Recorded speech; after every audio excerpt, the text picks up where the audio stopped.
Yaurana Kotaunui et bienvenue dans Manava, votre émission Info-Service pour parler stress, burn-out, harcèlement, surcharge émotionnelle. Et oui, le sujet n'est pas fun, mais il faut en parler. Aujourd'hui, on s'intéresse à un sujet encore trop souvent mis de côté, les risques psychosociaux au travail.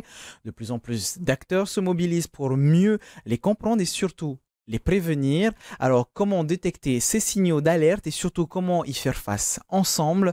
On y répond à toutes ces questions avec nos invités. Veyatoa Manutei, qui est technicien préventeur à la direction du travail et plus exactement au bureau de l'inspection médicale et de la santé au travail, Irana. Yorana.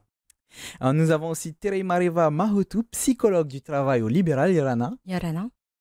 Cécile Barr, médecin du travail au SISTRA, donc service interentreprise de la santé au travail, Irana. Yorana. Et pour finir, Elodie Chouraki, qui est directrice adjointe de CASI et assistante sociale du travail. On va déjà essayer de comprendre de quoi est-ce que l'on parle aujourd'hui, ces risques psychosociaux. Comment est-ce qu'on peut les définir, Cécile?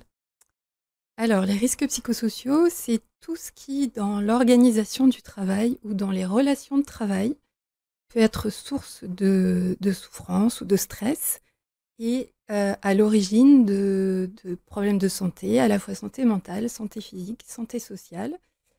Et alors, il y a un certain nombre, il y a eu un consensus qui a été établi après un collège d'experts qui a réfléchi sur les sujets à la demande du ministre du Travail de l'époque, c'était en 2011. Et il y a des grands facteurs de risque qui sont, il y en a 6, qu'on interroge quand on interroge les risques psychosociaux, qui sont l'intensité et la complexité du travail, les exigences émotionnelles, l'autonomie et les marges de manœuvre, les conflits de valeurs et l'insécurité au travail. Donc voilà, c'est quelque chose qui est assez bien cadré. On ne peut pas tout mettre dans ces risques psychosociaux au travail. Non, et surtout, c'est pas la psychiatrie qui rentre dans les entreprises, c'est vraiment parler de questions d'organisation du travail et de relations de travail. Donc veille à toi, comme Cécile l'a dit, ce sont des risques qui sont reconnus officiellement dans le Code du travail aujourd'hui.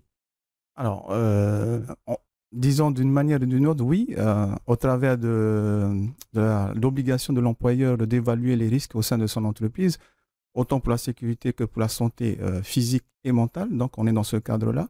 Donc, il y a une obligation d'évaluation qui impose à l'employeur et surtout aussi de mettre les moyens pour pouvoir prévenir de ces situations de risque. Donc, il a un rôle d'identification. Donc, c'est une liste exhaustive qu'il va devoir faire, identifier et lister tous ces risques-là. C'était justement la prochaine question. Il est responsable. L'employeur a des obligations. C'est le premier responsable en qualité d'employeur, de chef d'entreprise. Oui, en effet. Pour poursuivre notre tour de table, Elodie, c'est quoi le CASI? Est-ce que tu peux nous le rappeler, s'il te plaît? Alors le CASI, on a plusieurs missions, mais là, notre premier objectif, effectivement, c'est du service social en entreprise. Donc en fait, on intervient au sein même des entreprises, faire des systèmes de permanence sur site de travail pour rencontrer et les salariés, les accompagner sur toutes leurs difficultés liées à la vie personnelle ou professionnelle et les impacts du coup sur le travail, et aussi soutenir les DRH, les managers, les directions sur les difficultés que peuvent rencontrer leurs salariés. Justement, donc le CASI, le Conseil d'action sociale interentreprise, votre travail est important dans ce sens pour justement aider et accompagner tous les acteurs que tu as cités plus tôt? Oui, il est important, mais il est important aussi parce qu'on travaille du coup en pluridisciplinarité aussi. Voilà, moi, le service social du travail, la particularité, c'est qu'on est en interne et qu'on est sur l'interface vie personnelle, vie professionnelle. Après, les risques psychosociaux, effectivement, ça va créer de la souffrance, ça va créer des arrêts maladie, ça va créer tout un tas de difficultés. Et pour ça, on a besoin de travailler avec tous les acteurs, moi, ce que j'appelle les acteurs de prévention, la médecine du travail, les psychologues. On a chacun nos missions, on a chacun notre vision des choses, et c'est de travailler ensemble qui va permettre d'accompagner au mieux et le salarié et l'organisation du travail. Terei Mareva, aujourd'hui on en parle plus souvent, on en fait même une émission. Ça veut dire qu'il y a une meilleure compréhension de ces troubles ces dernières années et une écoute plus active? Alors je dirais qu'il y a plus une prise de conscience de l'importance aujourd'hui et des impacts que les risques psychosociaux peuvent avoir sur les personnes et sur l'organisation de travail. Après, je pense qu'il y a aussi une information à faire parce que la compréhension, on n'en est pas encore là. Il y a une prise de conscience, mais aujourd'hui, il faut aller vers de la compréhension. Comme dans beaucoup de cas, tu sais, on entend souvent des gens un peu conservateurs qui disent « Ouais, à notre époque, ça n'existait pas. » En fait, ça existait, mais juste on n'en avait pas conscience. Alors, ça a toujours existé les risques psychosociaux. Par contre, c'est vrai qu'on n'en parlait pas. Et en plus, à Tahiti, on est beaucoup dans cette notion, en fait, de certaines choses qui ne se disent pas sur la place publique. Mais avec l'évolution, en fait, de l'environnement socio-économique, de la prise de conscience aussi de ces risques, on commence effectivement à beaucoup en entendre parler. Maintenant, après, il y a aussi la compréhension de la notion. Il y a certaines notions, en fait, des risques psychosociaux qu'il faut comprendre. C'est là où rentrent effectivement des acteurs et qui vont mettre en place ce qu'on appelle des sensibilisations sur les risques psychosociaux. Parce que pour agir sur les risques psychosociaux, il faut déjà les comprendre. Et donc, c'est pour ça qu'on en parle aujourd'hui, essayer de comprendre ce sujet. Et on va commencer vraiment dans le vif du sujet avec Cécile. Quels sont les secteurs d'activité les plus touchés par ces risques psychosociaux? Est-ce qu'il y a des métiers qui sont plus à risque que d'autres? Alors, oui et non. Alors, en Polynésie, malheureusement, on n'a pas de statistiques, on n'a pas de chiffres pour les quantifier. Ni l'inspection du travail, ni les services de santé au travail, ni la CPS sont en capacité de les chiffrer. Tous les métiers sont concernés, puisqu'on parle de questions d'organisation et de relations de travail. Donc, tous les métiers sont concernés, peuvent être concernés. Après, il y a les métiers du soin, les métiers où on est en contact avec une clientèle, les métiers les policiers, par exemple, aussi sont concernés. Ah oui, donc tous ces métiers-là sont un peu plus à risque, même en préparant cette émission. Donc, en plus de ceux que tu as déjà cités, tu parlais de restauration aussi? Oui, oui aussi, parce qu'il y a les rythmes de travail, travailler de nuit, travailler en décalé. Ça peut créer un déséquilibre entre sa vie personnelle et sa vie professionnelle, et ça peut être source de souffrance quand on doit sacrifier le soin de ses enfants ou de ses parents vieillissants, ça peut être compliqué. Ça peut aussi empêcher de prendre soin de soi, enfin, d'avoir des loisirs, de faire du sport. Donc il n'y a pas vraiment... tout le monde est concerné, et y compris les professions pas nécessairement qualifiées, y compris les ouvriers. Voilà, on en trouve aussi dans le bâtiment, dans des métiers pas qualifiés. Tout le monde est concerné. Je vois que Veille toi, tu voulais réagir. Oui, en fait, c'était juste pour compléter par rapport à ce que la collègue disait. En termes de statistiques, effectivement, on n'en a pas. Mais pour l'information, en fait, on raison de la difficulté de le mettre en place. Mais pour cette année, nous, la direction du travail a décidé de lancer une enquête santé qui va justement cibler aussi cette partie RPS. Et qui va nous permettre justement de mesurer au niveau du public, en tout cas dans l'environnement du travail, tous les situations de travail qui sont concernées et afin de mieux agir auprès d'eux. Donc, je pense on pourrait avoir... en tout cas, le marché a été lancé, donc nous sommes en pleine instruction de pouvoir relever tout cela. Mais sinon, pour revenir à ce que notre collègue disait aussi tantôt, nous avons donné la définition des risques psychosociaux qui soulèvent des situations de stress ou de violence au travail. Donc, ça peut être des violences en interne comme des violences externes.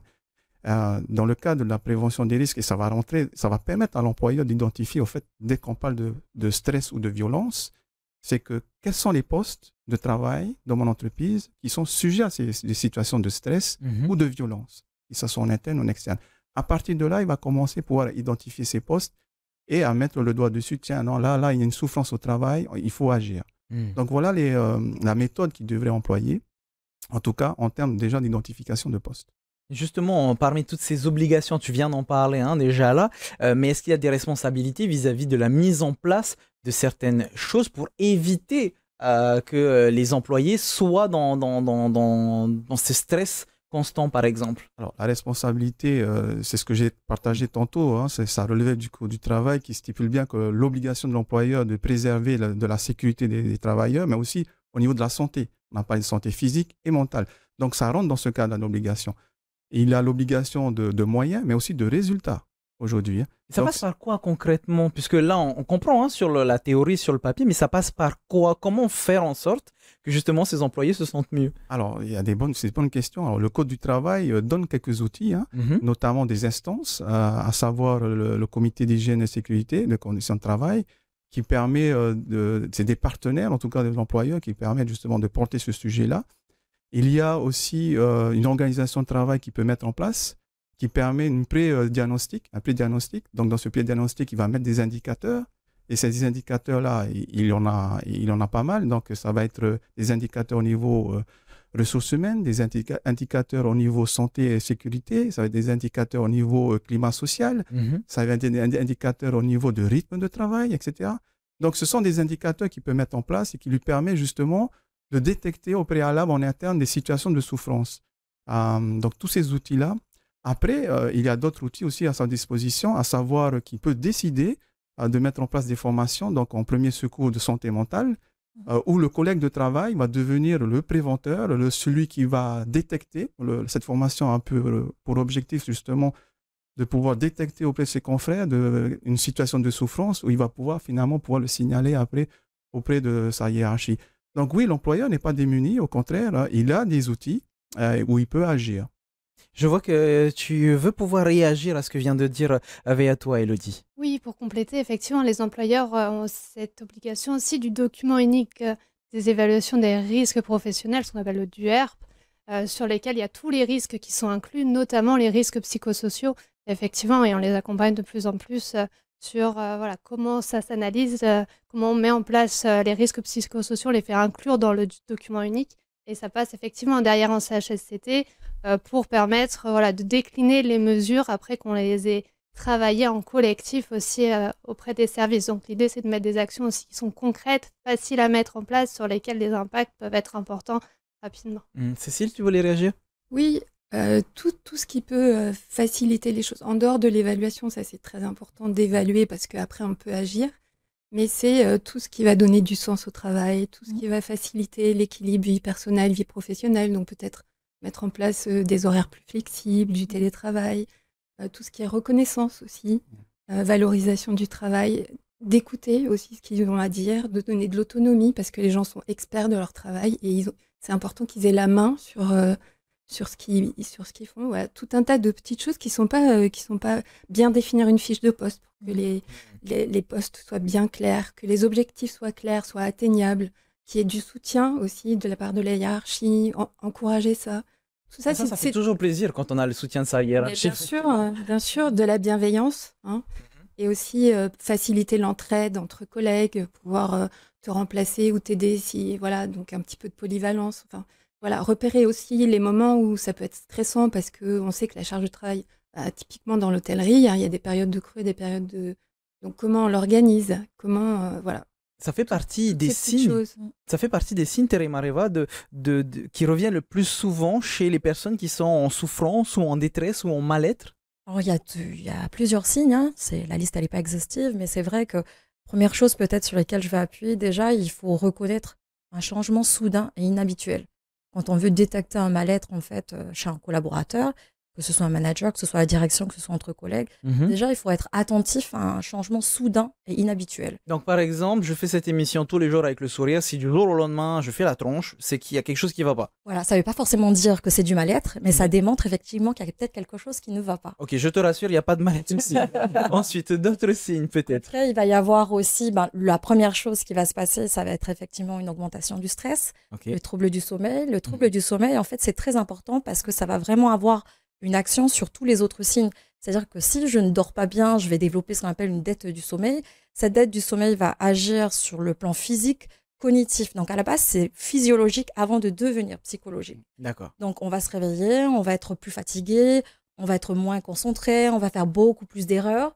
On va faire des erreurs, on va commencer à se remettre en question, ça va commencer à toucher du coup l'estime de soi. Et petit à petit, c'est vicieux, pardon. Tout à fait. On rentre dans un cercle vicieux. Donc, et ce qui est un peu insidieux dans les risques psychosociaux, c'est souvent on s'en rend pas compte, ça s'installe dans le temps.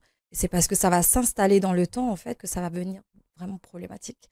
Et souvent, même si les choses sont en train d'évoluer depuis à peu près 2-3 ans, autrefois on était beaucoup dans le curatif parce que les gens venaient au moment où ils étaient le plus touchés. Alors qu'on voit quand même aujourd'hui une évolution, parce qu'il y a une prise de conscience, on le disait au préalable. Et donc, cette prise de conscience permet aux personnes d'être beaucoup plus attentifs. J'ai l'impression que tout le monde fait un petit peu ça. Bon, là, on parle de risques psychosociaux, mais même un bobo, ça va, c'est pas trop grave. Et c'est que quand c'est enflé, quand on va voir un médecin, là, c'est un peu la même chose. J'ai l'impression, je me sens pas bien, j'en parle pas. Et c'est que quand je suis au bord du burn-out, que là, j'en parle réellement. Et oui, tout à fait, parce qu'il y a un fort biais culturel. Quand on le voit aussi en termes de santé physique, on va attendre vraiment d'arriver au bout du bout pour aller voir le docteur. Dans les risques psychosociaux, c'est pareil. Parce que finalement, ce biais culturel nous met vraiment dans ce qu'on appelle le forum, le tapis à Paris. Donc les gens vont être beaucoup dans une forme en fait de déni. On va se trouver des raisons, on va atténuer les situations, on se dira que demain ça ira beaucoup mieux. Et en fait, c'est à force du coup de se donner ces raisons-là qu'on s'inscrit dans le long terme et qu'on commence à être de plus en plus impacté. Voilà. Donc après, ça n'impacte pas que le côté professionnel, ça impacte aussi la vie personnelle, ça va impacter la vie sociale, parce qu'en fait, on a 3 piliers. On a la vie pro, la vie perso et la vie sociale. Normalement, lorsque l'une d'entre elles va dysfonctionner, on va venir chercher les ressources dans les autres sphères. Oui, parce qu'il y a un déséquilibre. Et tout à fait. Mais oui. Mais si à un moment donné, et on le voit, hein, c'est vrai que la limite entre le pro et le perso est très très floue, mais quand on est sur 2 sphères qui vont dysfonctionner, ça va être très difficile pour la personne de retrouver un équilibre. C'est là où effectivement, il ne faut pas hésiter à faire appel à des professionnels de la santé. Je vois que Veyato, tu voulais réagir. Oui, en fait, en réaction avec ce que la collègue disait, oui. Moi j'ai pu recueillir un témoignage justement d'un collègue qui était en souffrance dans le privé. Hein. Oui. Et ce qu'il m'avait partagé, j'étais loin de me douter en fait, c'était juste pour vous dire combien le sujet est vraiment sérieux. Et que les personnes qui sont touchées par ça n'ont pas forcément la force de dénoncer. Et bien souvent, la chance qu'il a eue, c'est que ce sont ses collègues de travail qui après plusieurs semaines, m'ont dit non, il y a quelque chose qui ne va pas, et qui ont finalement dénoncé auprès de la hiérarchie, ont dit que telle personne, tel collègue, il faut qu'il aille voir le médecin tout de suite. Il y a quelque chose qui ne va pas. La solidarité est importante alors entre collègues de travail. Mais pour revenir sur son témoignage et pour décrire un peu le phénomène, je ne fais que de relater ce qu'il m'a dit. Il se lève le matin avec la boule au ventre. Ouais. Déjà, rien que dans l'idée de savoir qu'il va aller au travail, il est déjà en mal-être. Et ça, ce sont les prémices, c'est-à-dire c'est au début. Il se dit qu'il va surmonter ça. Au fil des jours, il s'est aperçu que c'est devenu de plus en plus pénible, à tel point que tant qu'il s'approchait du lieu du travail, il commençait à trembler. Il tremblait. Ah oui, à ce point. Il tremblait, le fait de se rapprocher du lieu de travail. Il me dit, je tremblais. En fait, il y a vraiment une anxiété. Absolument. Là, on dépasse un certain niveau. Et tout à fait. Il perd des pieds, à tel point qu'il perd des pieds. Il a dit, et au final, il était désemparé qu'il avait le désir d'en finir. Il voulait mourir. Il voulait mettre fin à ses jours. Absolument. Et lorsqu'il m'a partagé ce qu'il vivait, c'était incroyable. Je dis, mais c'est incroyable que des personnes puissent passer par là avec telle souffrance. Je partage cela, c'est tout simplement pour dire aux personnes qui nous écoutent que c'est un sujet sérieux. Il y a vraiment des personnes qui en souffrent. Tantôt, peut-être tu vas l'évoquer, il y en a qui en abusent, c'est vrai, mais je trouve qu'il faut faire la part des choses parce qu'il y en a vraiment qui en souffrent. Et on a tous un rôle à jouer, autant collègue de travail que l'employeur, pour mettre vraiment un cadre favorable, autant dans le travail que dans la reprise du travail. Il faut poser le cadre. Dans des travaux, on peut entendre parfois des personnes dire oui, mais en fait, tu essaies juste de faire ton intéressant, tu essaies juste d'attirer l'attention sur toi. Cécile, comment est-ce qu'on réagit finalement? Puisqu'il faut il faut qu'on ait un certain équilibre. Mais j'ai l'impression qu'il y a un silence de la part de ceux qui souffrent, hein, comme le disait Thierry Mariva plus tôt, mais j'ai l'impression qu'il y a un silence aussi de la part des responsables dans certains cas. Oui, parce que on ne sait pas bien comment s'y prendre. Un employeur, un collègue de travail, un responsable, même s'il observe, il ne sait pas quoi en faire de la souffrance de l'autre. Il est démuni, voire ça l'encombre, ça gêne le travail. Il ne sait pas bien quoi en faire. Mais la première des choses, c'est d'écouter et de croire ce que disent les gens. Et nous, c'est un peu ce qu'on fait quand on reçoit ces gens. Alors, c'est exceptionnel que les gens viennent d'emblée nous voir. Hein. En effet... Il faut qu'il y ait une difficulté pour qu'ils fassent le premier pas. Non, mais même pas. C'est vrai qu'ils font avec. Ils serrent les dents et ils avancent, ils continuent d'avancer. Parce qu'il y a aussi la peur de perdre son emploi. Et ça, c'est quand même une grosse peur. Et en gros, c'est de leur faute, quoi. Et en plus, les risques psychosociaux, ils n'arrivent pas sur un terrain vierge. Ils arrivent sur une personne qui a sa personnalité, ses propres difficultés personnelles. C'est toujours l'interaction entre des difficultés au travail et ce qu'ils vivent dans leur vie personnelle. Parfois son propre manque de confiance en lui, par exemple. Oui. Alors, c'est une des conséquences de la... Et juste pour revenir un petit peu en arrière, il y a tous les symptômes de la sphère psychiatrique, y compris jusqu'à la tentative de suicide, l'anxiété, la dépression, les troubles de l'humeur. Mais il y a aussi des conséquences sur la santé physique. Hein, ça a aussi des conséquences sur les maladies cardiovasculaires, sur les maladies métaboliques, sur le risque d'accident, les difficultés d'attention, aussi tout ce qui est cognitif. Hein. Quand on est dans une situation de souffrance ou de stress au travail, le cerveau fonctionne moins bien. Enfin, les conséquences, elles sont importantes. Hein. Alors, vous savez ce qu'il vous reste à faire, les amis, hein, parce qu'on parle de risques psychosociaux, on est souvent dans le silence, donc on reste bienveillant envers soi-même, on arrête de se dire faroume. On en parle peut-être à des professionnels, comme vous le disiez. Par exemple, Elodie, il y a des dispositifs d'écoute. Si, par exemple, on n'a pas forcément envie d'en parler à la famille ou aux amis, aux collègues, on a peur d'être jugé. Oui, il y a des dispositifs d'écoute. Alors, soit effectivement, au sein des entreprises, il y en a qui ont passé des partenariats, notamment avec le service social du travail, mais voilà, il y a aussi des psychologues qu'on peut aller voir. Il y a des conventions. Des fois, certaines entreprises prennent en charge aussi des rendez-vous avec les psychologues, et ça, c'est très bien.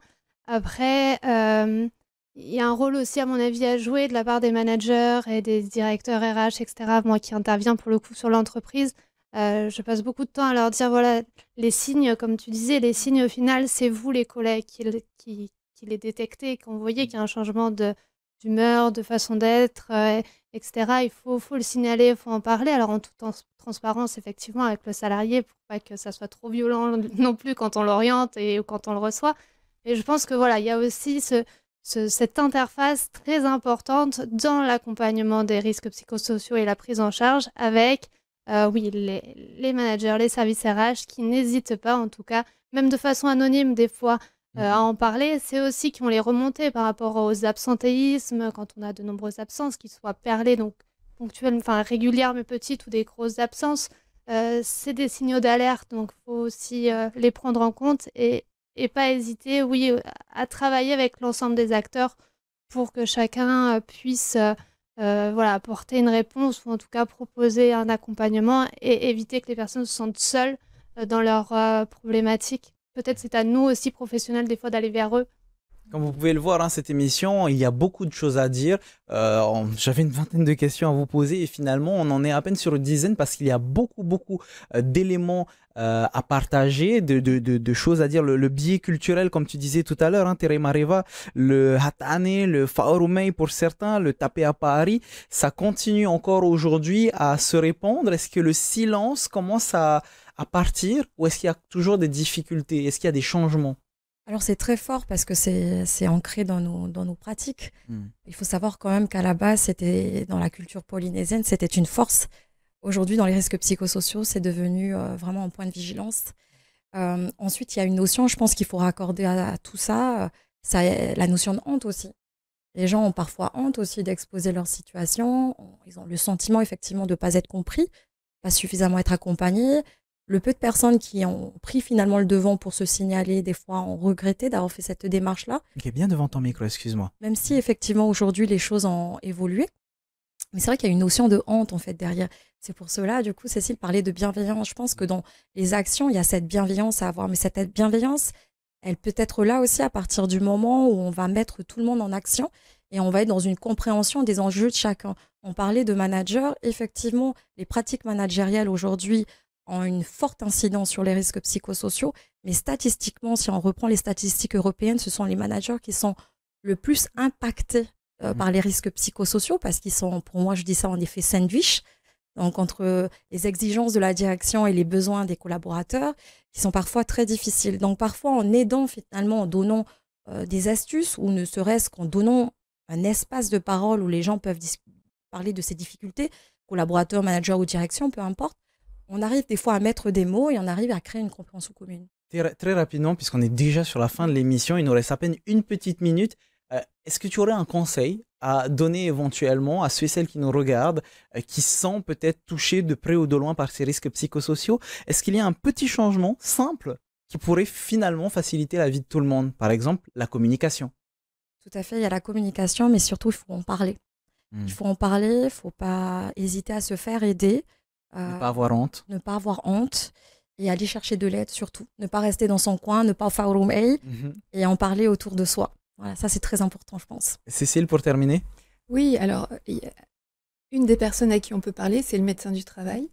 Parce que nous, justement, on va mettre des mots sur ce qui se passe. Mettre des mots sur les mots des gens. Oui, parce qu'on interroge le travail, donc on interroge l'organisation et on peut dire oui, bah là, tu es en surcharge, là, il y a quelque chose qui ne va pas dans ton travail et ça permet un début de compréhension de ce qui leur arrive parce que quand on est comme ça, on est dans la confusion totale. Ça permet de déculpabiliser aussi. C'est à cause du travail que ça ne va pas. Et c'est pour eux. Oui. Et puis nous, après, on peut orienter vers telle ou telle prise en charge. Et puis surtout, on peut être en lien avec l'employeur, en accord avec le salarié, soit pour alerter l'employeur et chercher avec lui les solutions, et aussi pour éventuellement aménager le poste. Enfin, nous, on peut agir sur le travail aussi. Enfin, on peut agir. On peut conseiller l'employeur pour qu'il agisse sur le travail. On est déjà sur la fin de cette émission, les amis. Donc, si jamais vous avez besoin de vous renseigner, vous avez bien sûr service-public.pf/trave pour la direction du travail. C'est peut-être via toi que vous aurez à un moment donné au téléphone. Donc, vous avez aussi le SISTRA, le service interentreprise de la santé du travail. Ils ont un site internet qui est en construction. Donc, très rapidement, vous allez pouvoir les contacter. CASI aussi, donc le conseil d'action sociale interentreprise. Et puis, tout simplement, les personnes qui sont présentes sur notre plateau. Arrêtez de faroumer, soyez bienveillants envers vous-même et vos collègues de travail. Et puis nous, on se retrouve très bientôt pour une nouvelle émission. Merci à toutes et à tous. Merci beaucoup. Bonne soirée à vous sur TNTV avec à 18h votre VATT. Maruru Totato Faririra Trahoma Parhena.